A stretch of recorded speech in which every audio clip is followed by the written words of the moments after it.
Nous sommes de retour en studio. Monsieur Alain Nyayoro est avec nous et nous parlons de prévision et suivi des phénomènes météorologiques, alerte et expertise. C'est cela. C'est ça. Très bien. Alors, quand on voit ce qui se passe à travers le monde, notamment à Haïti, sur les côtes américaines également, ça fait peur. Oui, je dirais effectivement, ça fait peur.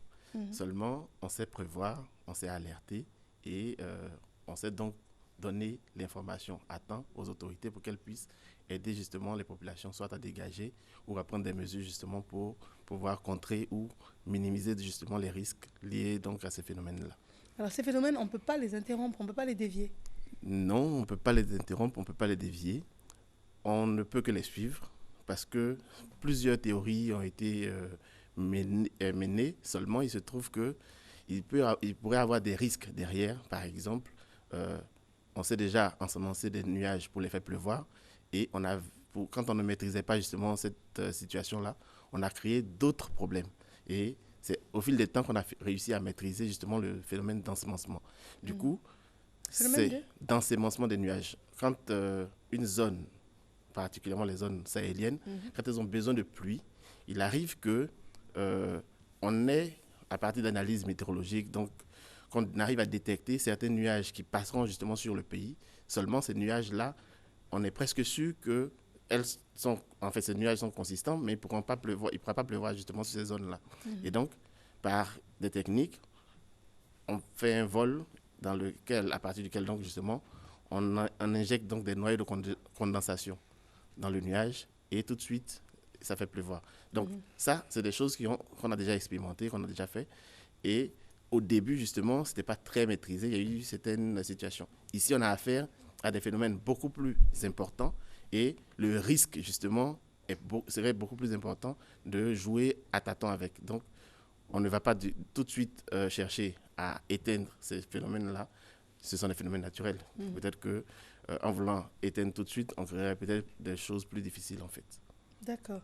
Alors, chez nous, on est à l'abri de cyclones comme ce qui se passe à Haïti, par exemple. On est à l'abri ou Je- on n'est jamais à l'abri. Ok.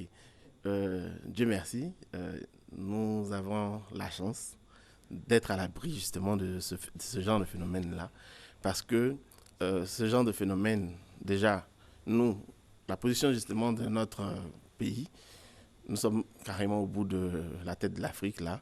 Et les phénomènes météorologiques, généralement, euh, dans notre zone, donc dans les tropiques, vont d'est en ouest. Et nous Mhm. sommes carrément au bout de l'ouest. Et nous ne sommes pas justement dans le flanc justement de ces mouvements est-ouest là. En plus, nous sommes proches de l'équateur. Mhm. Étant proche de l'équateur, on a cette chance-là que ces mouvements de cyclones qui sont rotatifs n'arrivent pas à se développer justement dans ces zones proches de l'équateur. Mhm. Parce que par expérience, on sait que dans l'hémisphère nord, justement, ces cyclones-là tournent dans le sens contraire des aiguilles d'une montre. Mhm. Et dans l'hémisphère sud, ils tournent dans le sens des aiguilles d'une montre. Il se trouverait justement qu'à l'équateur, ce mouvement gauche ou droite ne pourrait pas se faire et ou aurait perdu donc sa force. Du coup, on est à l'abri justement des cyclones. D'accord. Est-ce qu'on est à l'abri des tremblements de terre? Les tremblements d'été, justement, nous sommes un peu à l'abri, seulement on peut ressentir justement des secousses. Donc, je me rappelle que à Lamto, euh, le professeur Diawara, qui est le président donc, de Lamto, nous a fait savoir qu'une fois, on a dû enregistrer justement des secousses qui venaient, on va dire, d'Afrique centrale ou quoi, mais on a pu ressentir, mais on n'a pas, justement, on est à l'abri quand même un tout petit peu des dégâts qui pourraient être liés à cela. Très bien. Ma question suivante, vous allez y répondre après la publicité, c'est pourquoi on n'est pas à l'abri des inondations. D'accord, Voilà. il n'y Hein. a pas de souci. Mais juste avant, nous avons une page de publicité.